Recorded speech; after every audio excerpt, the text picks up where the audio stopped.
the music, the band, the people who played there, who was in the audience, who was on the stage, you know, and that implies certain questions too, which I'd love to hear addressed. You know, how were you paid if you were on the band? Did the money come, you know, the way it was supposed to come? What did you have to do? You know, did gigs go from, you know, a gig 5 in the morning, 7, you know, how often would the club stay open after hours? Were there after hours? I mean, to me, this is all sort of a legendary thing, you know. West Memphis was this place, even when I was a kid here in Memphis, it was a place that was where you could go to do things that you couldn't do in Memphis, basically. It's funny because in the recording industry now, in Nashville, where there's all that success and all the corporate success of the musicians, Memphis is the place where people in Nashville come to do what they won't let them do in Nashville, and West Memphis is the place where people in Memphis go to do what they can't do here. So I'm just going to start with a few selections and then maybe try to take a few questions from the audience, and then I'm going to get over on the other side and let it happen up here. And they are selling this book out front, by the way, at if you're interested. West Memphis, Arkansas is directly across the Mississippi River from Memphis, Tennessee. There is no natural bluff on the Arkansas side, so every spring the farmlands flood. Some springs, water spreads throughout the whole town. Farmers in Arkansas and Missouri conduct their trade there, where the tallest buildings are storage silos. Is that still true? Storage silos about the tallest thing around here? That's true. Is there a bigger business building downtown or on the strip? Mid-Target's 6 stories high. There you go. While across the river, people in skyscrapers bet on their labor as commodities, like gamblers at the track. Law was a whimsy in West Memphis. The drinking age had more to do with inches than years. If you were tall enough to hand your 50 cents to the bouncer, you were old enough to get into the club. My father moved to Memphis from Virginia in 1955, and his uncle drove him around to get a feel for this city. When they had crossed the Mississippi River and were in West Memphis, Michael Myers said, "Let me tell you about where you are. In West Memphis, with $300, you could phone the sheriff at any time of the day or night, and he would meet you, the mayor in tow. You could shoot the mayor dead in cold blood, and for another $300, the sheriff would dispose of the body." Trumpeter Wayne Jackson White was born and raised in West Memphis, an unlikely candidate for house musician at Stax or sideman for Jimmy Buffett and Peter Gabriel. West Memphis is where everybody came to party back then, he says. They could serve liquor. The sailors from Millington would all come across the bridge, and 8th Street was big gambling. So everyone would come over there too, gambling along 8th, 9th, and 10th Streets in little old dives and honky-tonks. West Memphis was wild. They had cockfights beneath the bridge, and they had a game called Coon on the Log. They would catch a raccoon and put it on a log in the river, just a few yards off the shore, and everybody brings their coon dogs. And they bet on the dogs to see how long it'll take to get him off the log, one dog at a time. A lot of times that animal would win, stay on that log and just wear that dog out. I guess West Memphis had laxer cops or something, says Jimmy Crosswaith. Everybody over there was drunk at the end of the night, and they had to get from there to here in Memphis, and nobody ever seemed to stop them. West Memphis was where Memphians could get extra wild. They always had the girly flicks over there, where you could see a little TNA or something weird, nudist colony footage. I guess y'all know who ran, I don't know who ran the theater over here. Well, that'd be something interesting to talk about in the course of the day. But it was the music, especially in a trio of clubs, that drew most people across the bridge. In 1959, at the age of 16, guitarist Rick Ireland was asked by the owner of the Cotton Club to join the house band on weekends. That he was not legally of age concerned no one. Those were pretty rowdy crowds, real heavy duty, sure enough, truck driving rednecks, beer drinking, truck driving rednecks. Danny's club was down the street, and they had chicken wire around the bandstand so the beer bottles wouldn't hit the musicians when the fights broke out. At the Cotton Club, they were a little more subtle. We were open to the flying bottles, but if any of the drunks wandered up to the bandstand, they were in for a little surprise. I was playing my guitar, and I noticed this piece of bare copper wire that went all around the 2-foot railing on the bandstand. I just followed this thing off to the dressing room by the stage, and the damn thing was plugged into the wall and in series with a 100-watt light bulb. If somebody ran into that, they were going to get quite a jolt. The PI was the most popular club of the three. The other two featured country music by white bands, but this one had black bands playing for white audiences. The PI had been established, and I'm looking forward to being corrected on all the mistakes in here in the course of this day, by the way. The PI had been established a generation before and had catered to the parents of the teenagers who regularly puked in its parking lot.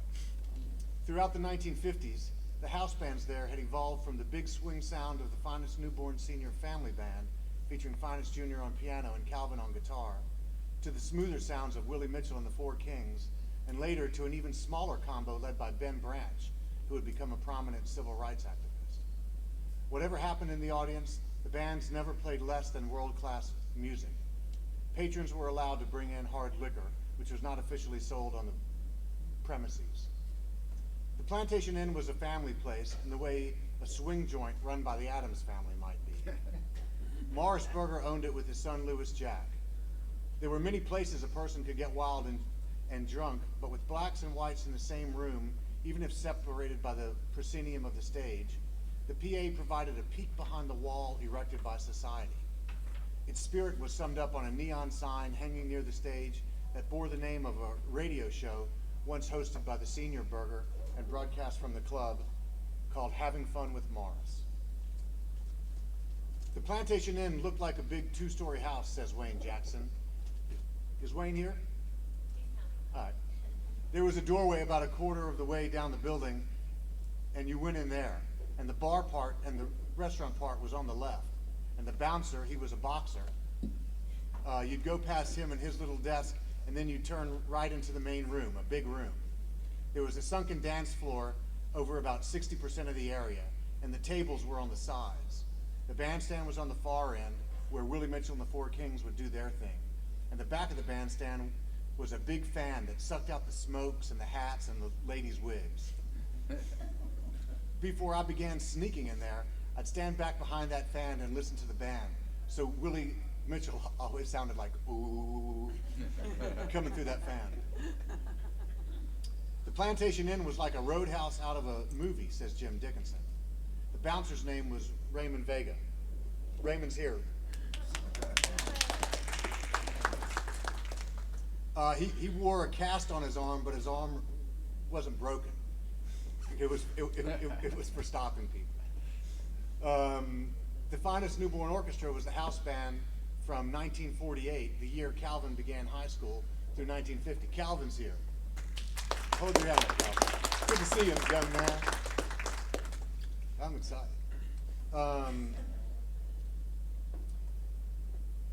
The Finest Newborn Orchestra was the house band from 1948, the year Calvin began high school, through 1950, when Calvin and Finest Jr. went on the road with Ike Turner and Jackie Brenston behind what is often considered the first rock and roll record, Rocket 88. My brother had been in high school a year, and I was a grade behind him, says Calvin, who became renowned for his showmanship. It was pretty tough even for teenagers, going to school every day and playing from 9 until 2 at night, I bet. But I enjoyed it because my pockets stayed full, and I was able to buy nice clothes. I wore the best shoes. There was a shoe shop right on the corner where I lived, and every morning when I turned the corner going toward the railroad track that I crossed to get to school, I would get my stumps shine. The Newborn Orchestra employed sophisticated, schooled musicians who could read charts. Phineas Sr. prided himself on his diversity, maintaining a repertoire that included pop hits and smooth jazz standards. His stage shows competed with those of other bands and with regular Sunday church services for the most exciting. It was hard for me to stay still and play, Calvin says. I was used to doing like them basketball stars, flying. I would get about 6 feet in the air playing the guitar.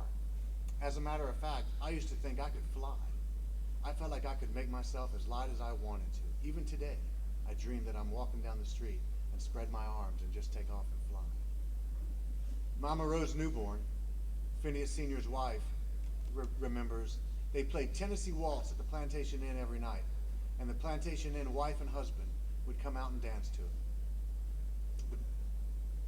The band was allowed to dip into bebop, but according to Calvin, only late in the night. The generation that followed Phineas Newborn Sr., Willie Mitchell, Gene Bowlegs Miller, Ben Branch, played with more of a bebop edge. Is Willie here yet? He's on his way. I see Floyd Newman here. Floyd, hold your hand up. We got Floyd Newman here.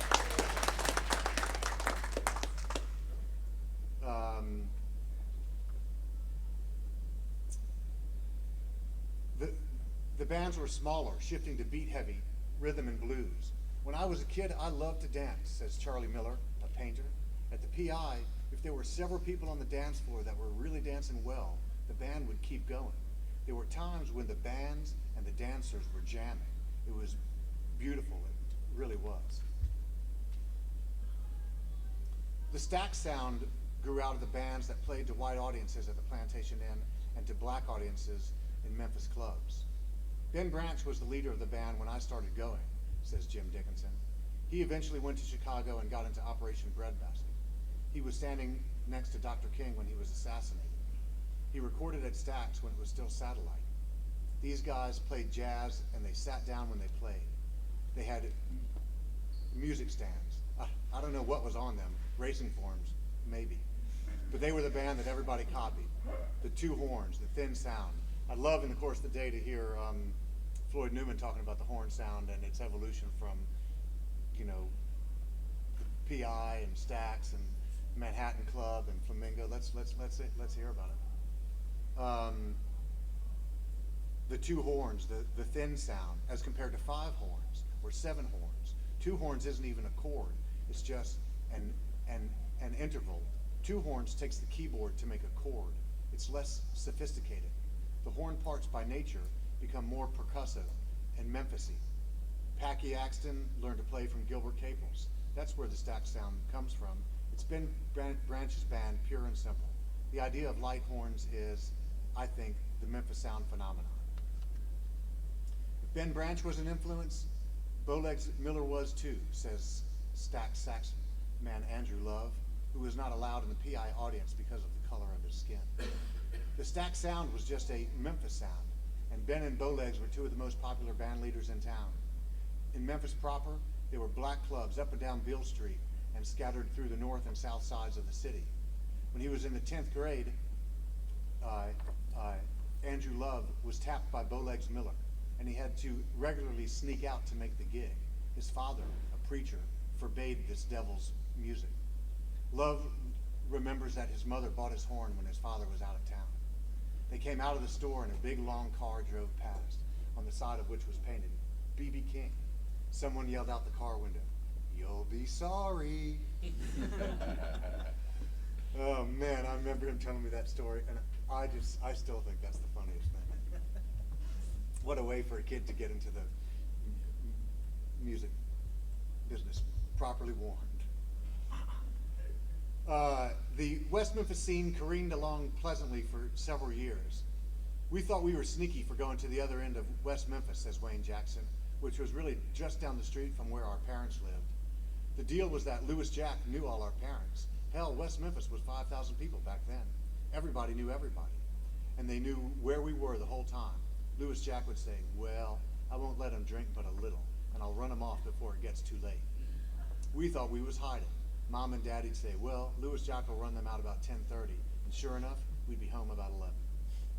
Hanging out in nightclubs really wasn't that big a deal, says Charlie Miller, the painter who loved to dance.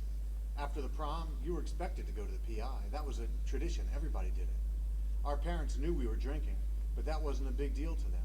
When I was a kid, if you were drinking, it was uncool to look like you were drunk. Anybody that got that out of hand was looked down on. On the morning of February 20th, 1960, one girl did not come home on time. One boy had gotten out of hand.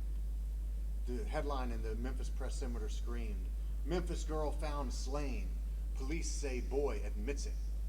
The subheadline, "Stamp on hand," rang the death knell for both 14-year-old Carol Feathers and the West Memphis scene.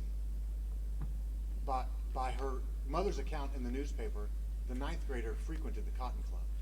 Carol was a wonderful dancer. Many times they'd clear the floor at the Cotton Club or wherever she was just to let her dance. She could just dance, and she would always stay until the place closed at 4:30 in the morning, just dancing.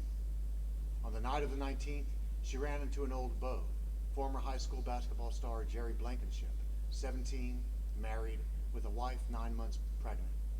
Blankenship drove her to an abandoned dog track in West Memphis that had become a lover's lane. She refused his advances. A fight ensued, and after hitting her with a tree branch, Blankenship, according to the newspaper, quote, left the dying girl, her lifeblood dripping onto an old crime magazine in the dump. Very heavy emphasis was placed on the Cotton Club stamp, still on Blankenship's hand at the time of his arrest. The papers reported that from behind the Crittenden County jail's bars, he shouted, and here I really think it's got to, I mean, you'll hear the quote. This is the editorial staff of the newspaper writing. I can't believe that this is a quote. "All this would never have happened if I hadn't been allowed to go to the Cotton Club and drink. They ought to padlock that place and burn it to the ground." But the newspaper would get its wish. Blankenship got his wish. By the 24th of the month, the Cotton Club and Danny's were padlocked. The court order cited public disturbances, unlawful drinking of beer by minors, quarrels, affrays, and general breaches of the peace. The Plantation Inn was allowed to remain open, but the burghers knew they had an image problem and soon built a new establishment, Poncho's, serving Mexican food. It included a club in the back, the El Toro, which became the hip spot in the mid-60s. During the interim, the PI enacted a change, and minors, as the sign had always declared, were not allowed in. In consideration of their motto, "Having fun with Morris," a large speaker was attached to the exterior of the building so the music could be heard in the parking lot. "I remember going over there," says Jim Dickinson, "laying in the back of the car, listening to the band through that metal horn, just drunk as a dog." So my hope is that in the course of this morning and afternoon, we'll talk about the good, the bad, and the ugly over at the PI. You know, I want to hear. No need. It's all in the past. No need to be bashful. You know, let's not candy coat it. Let's not whitewash it. I'm sure that it wasn't nostalgia and memory tends to soften the edges of what might have happened. So, to the best of, I think, sticking to the fact, it's okay if we disagree in the course of this. You know, let's hear everyone's story and put it all together. So, I'd like to turn it over now to whatever's supposed to come after me. Well, what comes after you is a panel of musicians, and I don't believe Well, you want to take, anybody want to, let's throw it open now. Anybody want to say anything now? There's people here, I'm sure I didn't, Calvin's hand goes up. Yeah, I'd like to set the record straight about the Plantation Inn. That is where I was when the career of the king of rock and roll first began.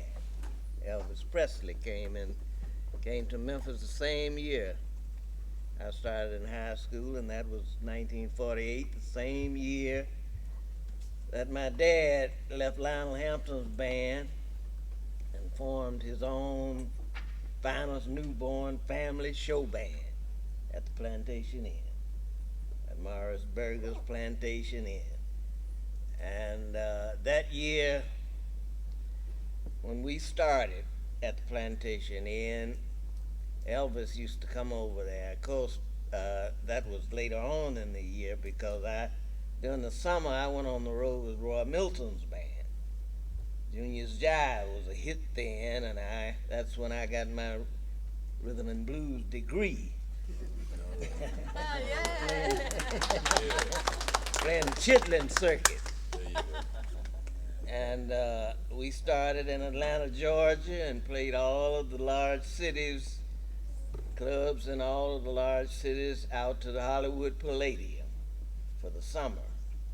By the time I got to the Hollywood Palladium, I had battled with Red Prysock all through the Chitlin circuit. I bought 500 feet of cord because Red would walk all through the club, walk the bars, and might go in the ladies' powder room playing. But I'd be right behind him. Because he had that hit soft back then, and he was big time. He tried to get me to leave Roy Milton and join his band in Texas, but I wasn't going to leave Roy because I wasn't going to leave my dad's band either. My dad was that way. It's good experience going out there and get a little touch of that, and I got a little touch of gonorrhea too.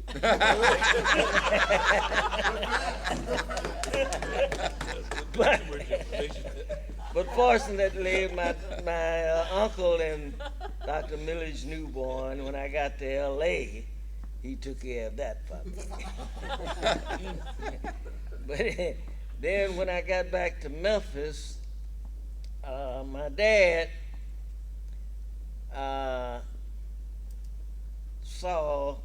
I played Junior's Jive in Handers Park one day, and a group of girls, black and white, chased me down Beale Street for autographs.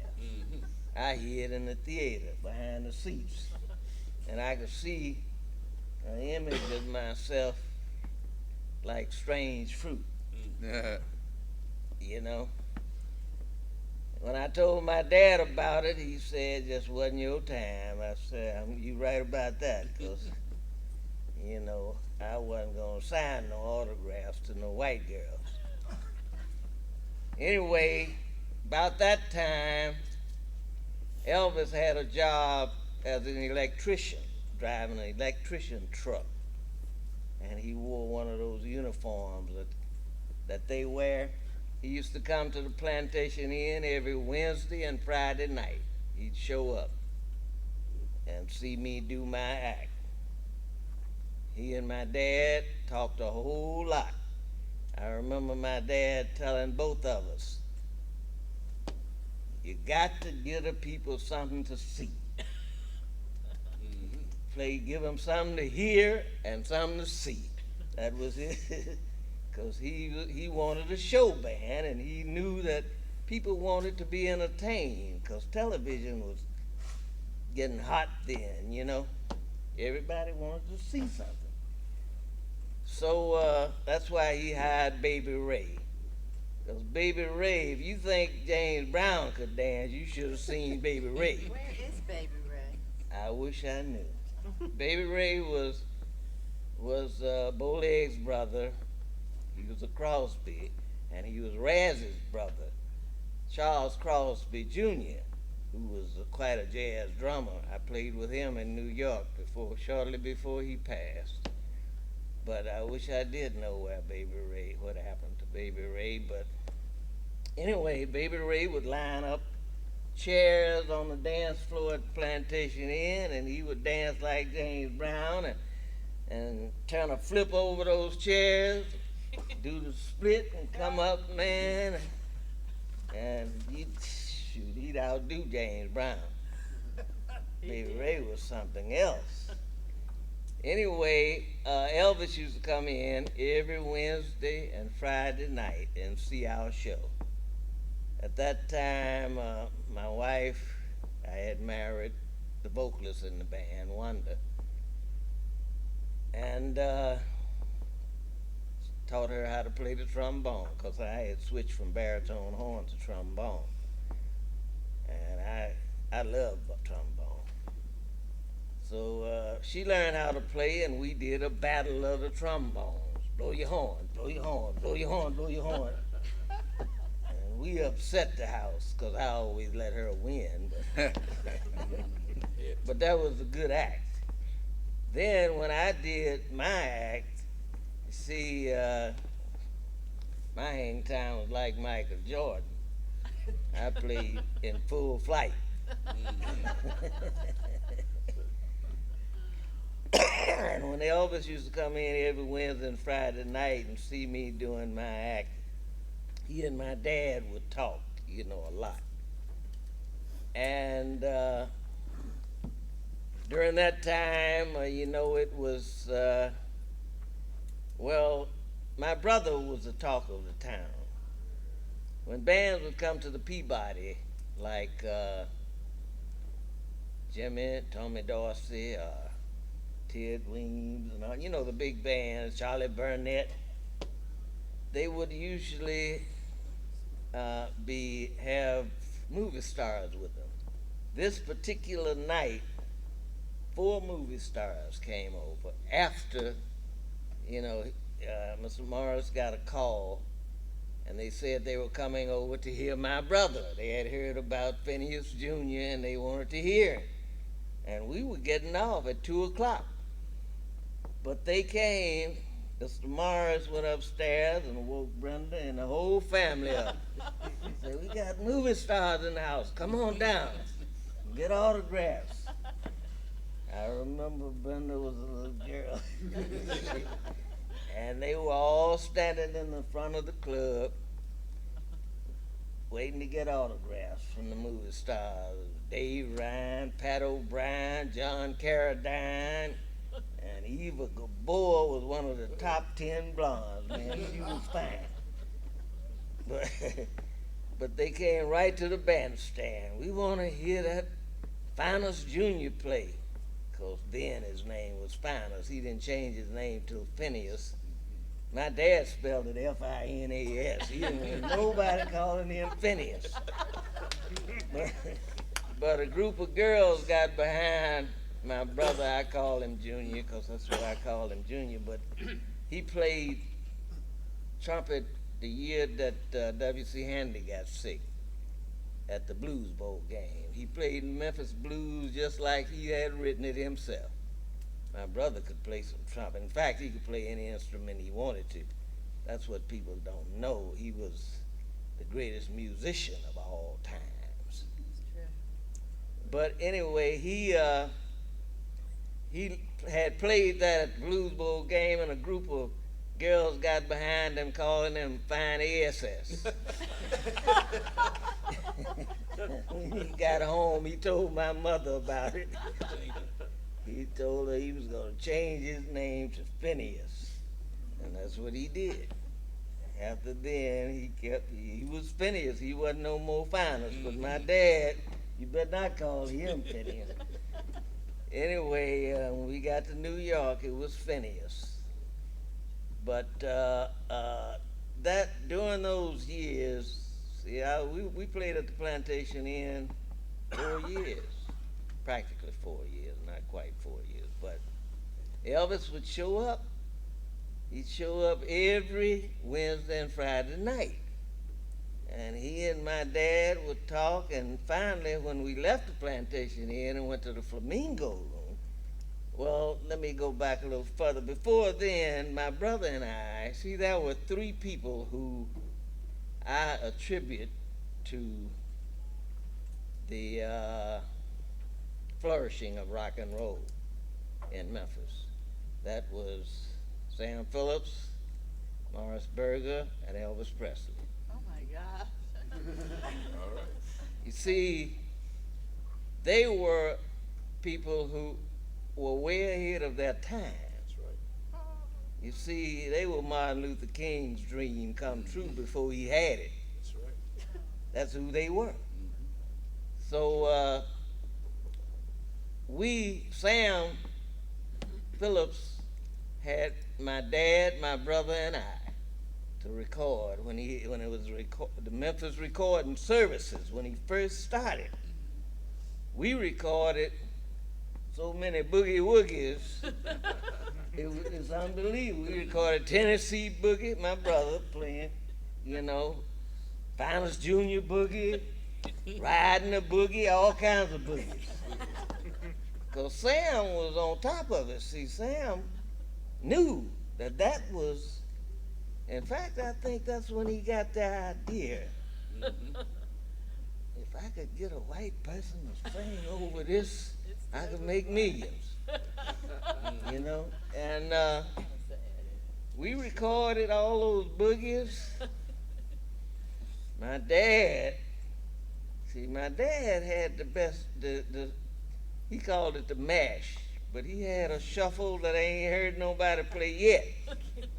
In fact, that's why when we started at the Flamingo, he invited Elvis to the Flamingo room because he saw it in the making. And at that time, Elvis was the only white person in the Flamingo room. He came up the back stairwell. Durango let him come up the back stairwell. But he came in there and Dad said, let Elvis play your guitar on this show. I was the king of battles of the blues. I had told Pee Wee Creighton, tore him up, sent him back to Houston crying. But I was playing his number too, you know. But you see, when it comes to playing the blues, like my brother said, can't nobody play the blues like you, Calvin. In fact, he ain't the only one who said that. I guess that's why now I'm singing the blues. But anyway,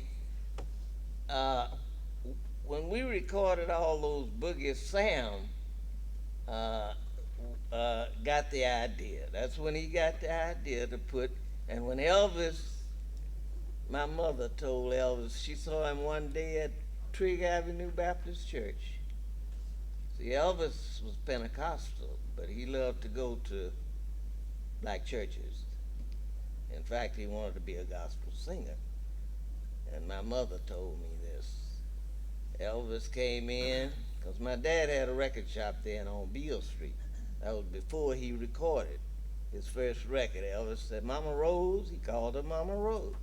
See, Elvis knew us. He used to come to our house. One day, my dad said, Rosie, what happened to that big ham we had? Well, Elvis had dinner with us.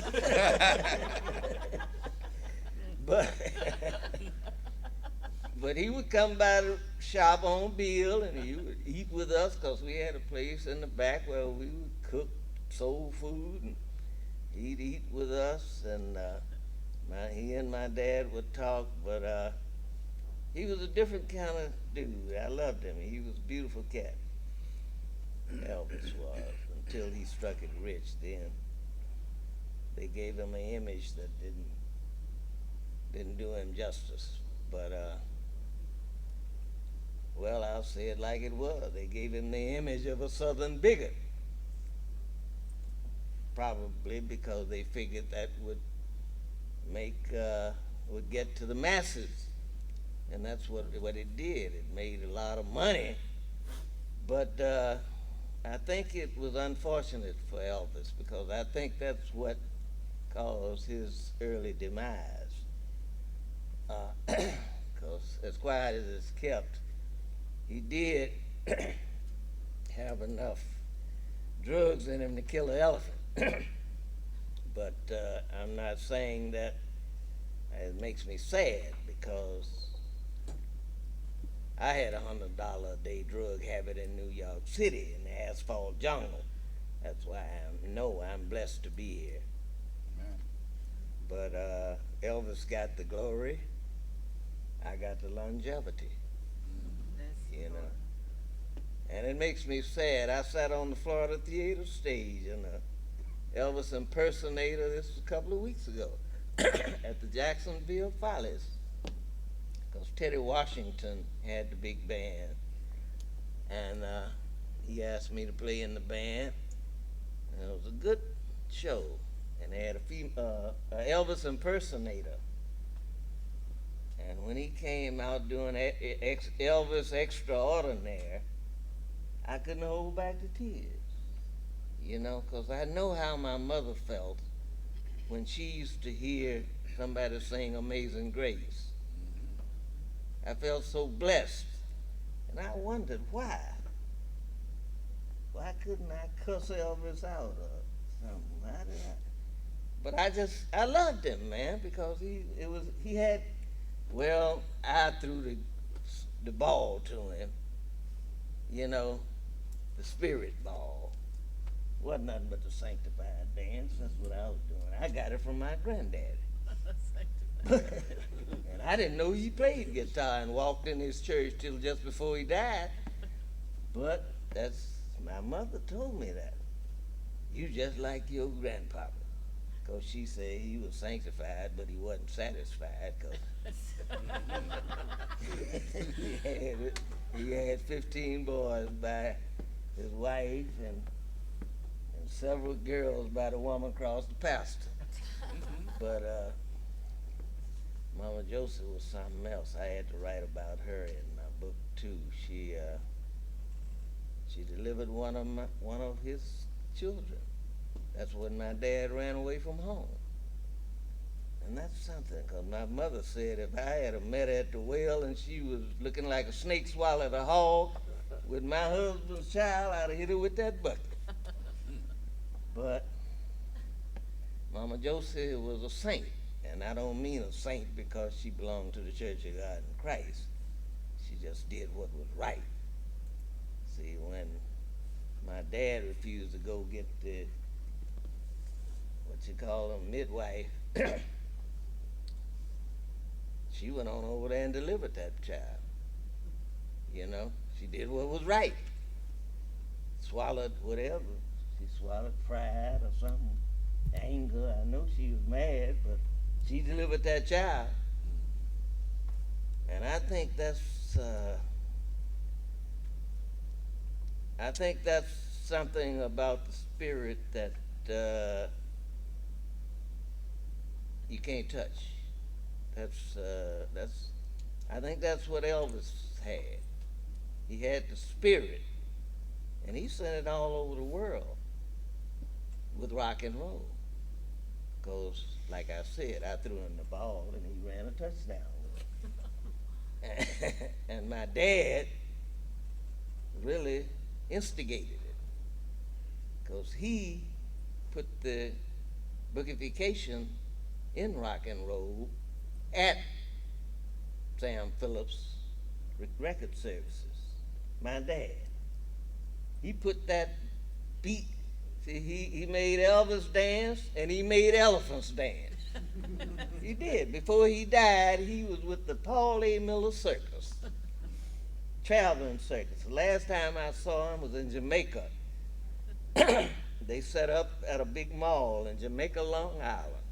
And my dad rung my bell one day. I was on the 5th floor. And it must have taken him an hour to get halfway up them 5 flights of stairs. But I went down there and helped him up there, and he got to get me a drummer. The doctor told me to stop playing. That's why I recorded on my first CD, my first 4-star CD that I dedicated to Miles Davis, Up City. He named me Up City. Miles said, yeah, y'all come up city from down there in Memphis, Tennessee. Get you a white woman and think you bad as me. I called him everything but a child of God. You little black, rich ML. Every time you hear Up City, what's happening Up City? We got tight, you know, but Miles was a beautiful cat too. He was just rich and arrogant, but he loved the blues. See, when Train died, Train told him, get some Memphis cats. He hired 3 Memphis dudes, 3 Memphis musicians, Frank Strozier, and he kept George Coleman, Hal Mabry. He tried all 3 of them out.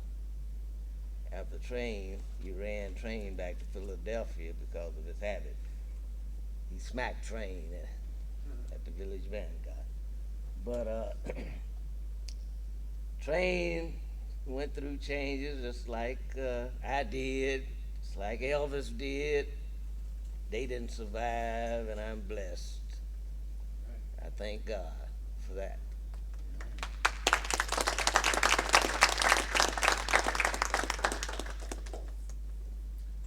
Wow, well, Artists, maybe not as well known, but still who had hits and most important, produced great music. And he's still very active as a producer. And are you playing music also still today? Mhm. Still playing music as well.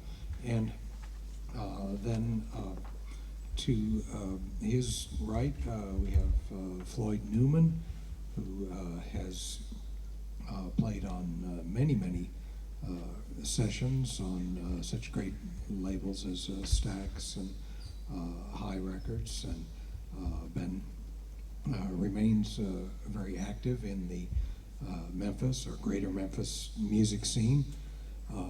And next to him, Lindbergh Nelson, fine keyboard player, member of a musical family. We heard Calvin Newburn talking earlier about his great musical family, and Lindbergh Nelson, you may not know, is the brother of Ford Nelson, musician and radio personality, also related to Johnny Shines. And he was telling me that family tradition says that also Tina Turner and Prince are in the family in some way.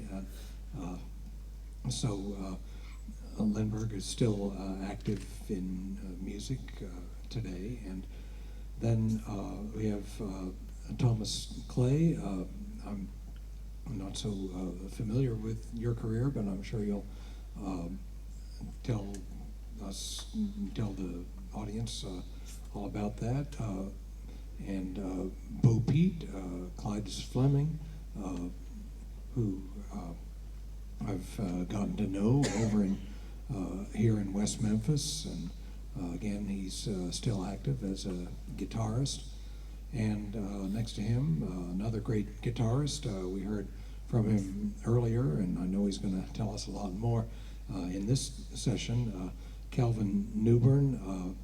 Again, it would take the whole session to list his many accomplishments and connections and relationships in music, but as he explained earlier, he started out with a family band led by his father and, of course, his great and very distinguished brother, Phineas Newburn, later Phineas Newburn, the incredible pianist, although, as Calvin pointed out, he did it all, was a multi-instrumentalist.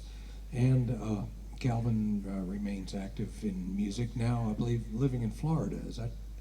That's correct? Yes. But often returning to Memphis and, of course, West Memphis. So our subject is the Plantation Inn, and all of these gentlemen have performed there and had connections to it. So I think we might start by just asking each in turn to summarize their involvement in the Plantation Inn, what years they performed there, in what groups, who were the other members of the bands that they were in, and also just add any special anecdotes and particular memories they have of their times at the Plantation Inn. And then that'll probably take us a good way into our session, and after we get through that, I'll try to bring up a few special topics and pose some questions, and we can go around down the line. And some of you also may have been patrons of the Plantation Inn or have had other involvements, or maybe you would have questions from the audience, so we can just go that way and finish up our time in this session. So we'll start with Willie Mitchell, and Again, if you could just say something about the years that you were involved there and your band and who was in it and any other memories. I'm sure there are many. So. I tell you what, I have to think a long time because I used to work the Plantation Inn. I was trying to think what year. I think I was about 17 years old. And the money was great. I think we made $2 a night. And I know on Friday and Saturday we go there. It started at 9 and we might get out at 5 o'clock in the morning. But it was one of those places where people come and to have fun, and they had fun there. And, we had to work and learn a lot because the hours were long. If you didn't practice on your instrument, you couldn't keep up. But West Memphis is something. It's something. Plantation was something. Well, you say you started when you were about 17? I was 17, yeah. When would that I don't be? know. Was it- I'm was that- 79. So that would be, I guess, like in the late 40s, probably It was just late 40s, just a little right. bit after World War II. That's ended. right. You're right, because I know when we started over there, I was real young, going to the Melrose High School. There used to be a lot of sailors over there, and the sailors always wanted to fight when they come in. But the Plantation Inn, they could take care of anything. I guess these would have been sailors from up in Millington at the. Well, At the right. naval- They had the naval naval base base. in Millington. They was the Plantation Inn, because the Plantation Inn was, they could open it and at 7 o'clock at night and go to 8 o'clock the next morning. Well, if you were just 17 when you started, I'm sure you were not the band leader that you later became. What band No, were you in? at that time, I had a little band called the Melrose Music Makers. And we had all of the young kids playing in the band, and people come in to, well, play Stardust. I looked back at the band. Band said, "What is Stardust?"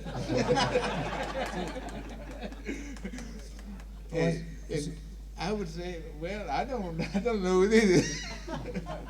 So it was your band then? I mean, it was like a high school?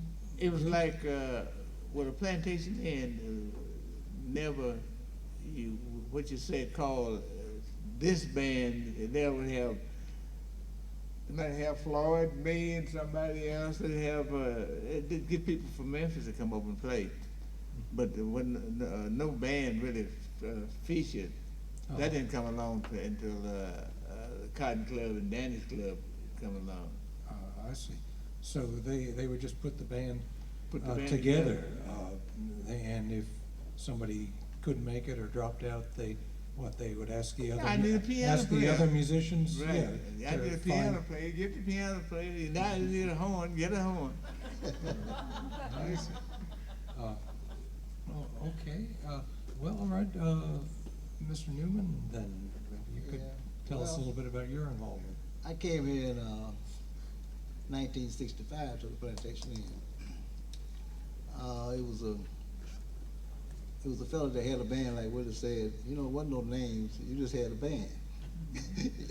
You just had a bunch of guys. When I came to the Plantation Inn, a fellow named Sparrow.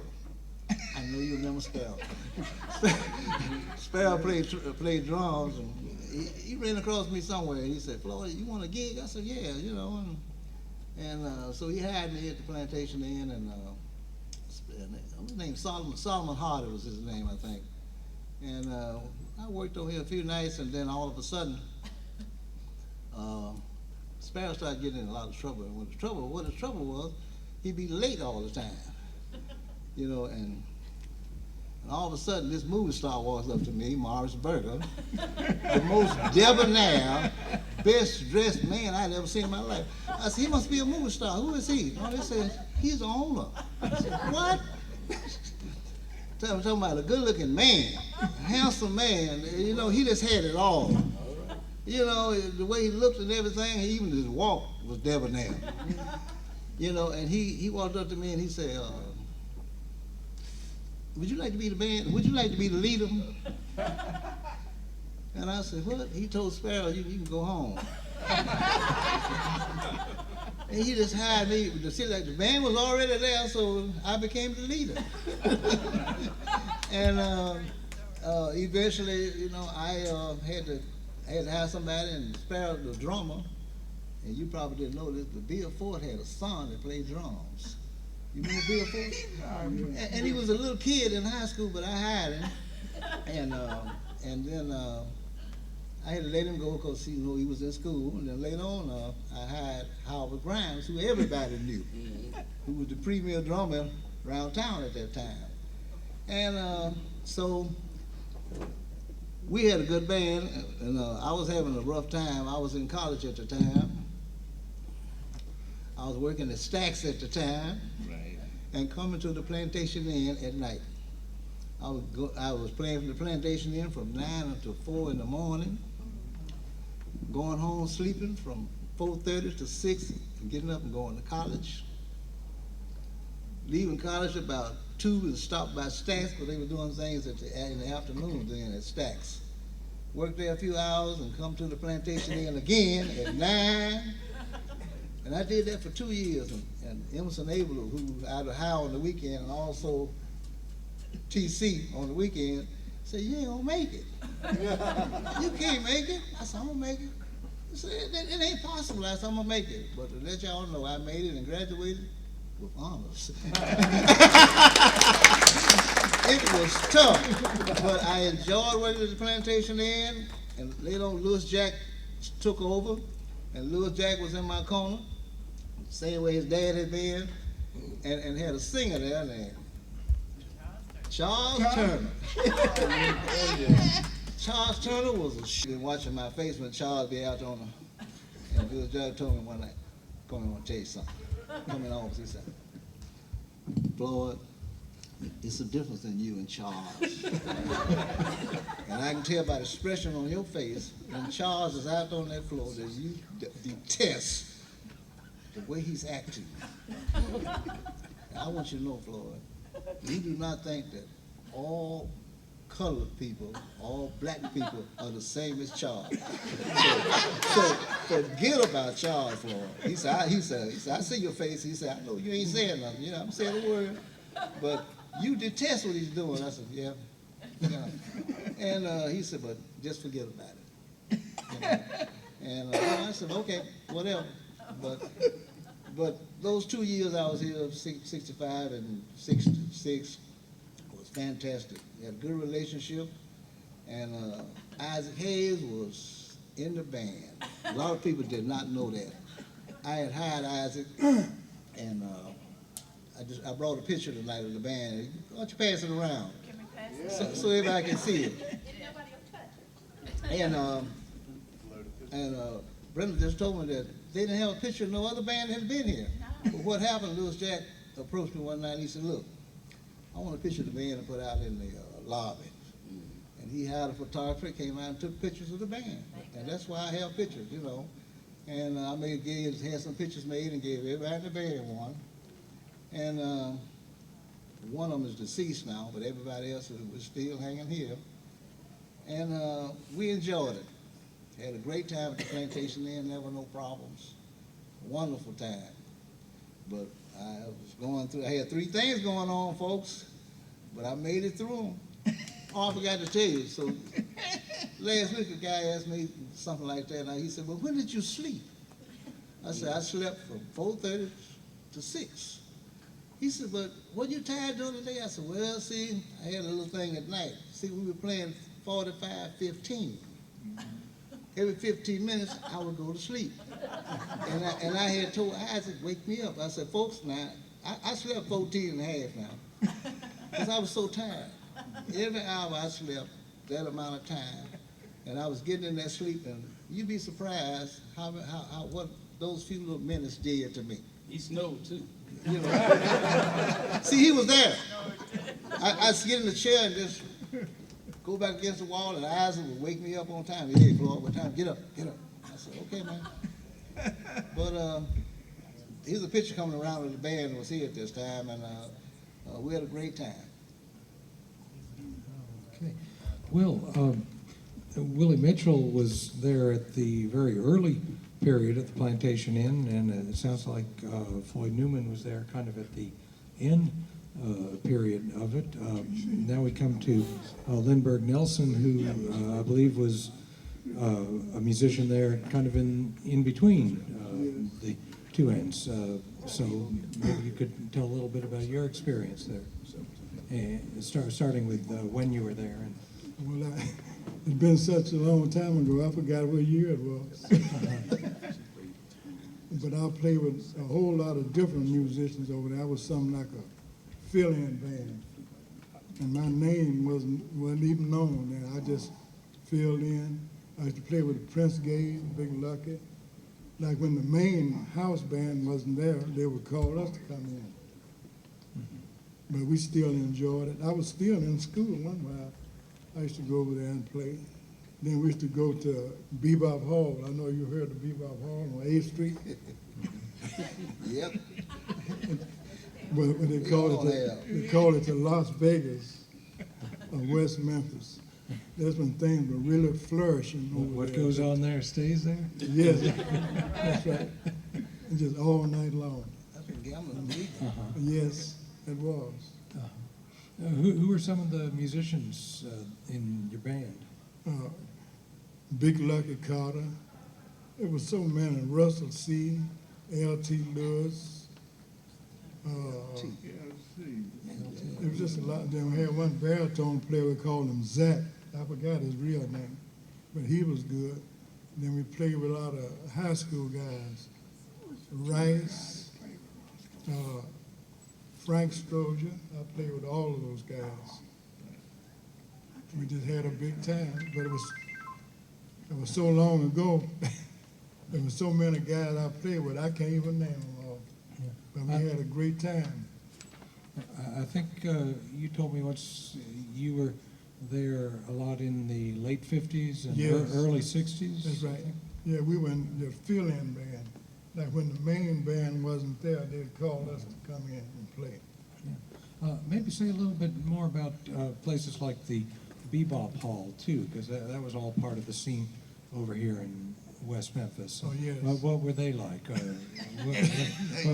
don't I want to mean, know what did that. it look like? You don't want to know that. Yeah. It was wide open. That's all I can say. And Charles used to play there too at times. When he say wide open, he's talking about gambling. Yes. Place was Gambling. there, gambling was wide open.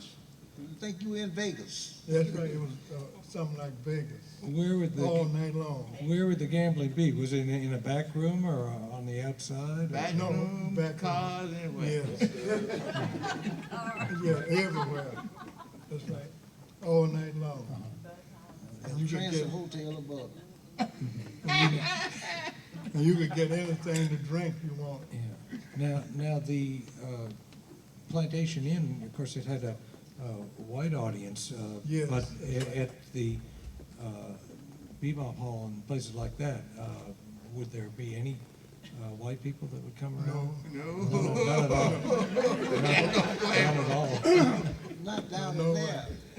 Unless it was a sheriff or something like that. That's right.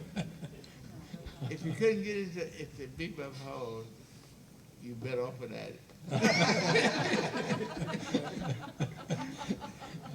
Okay.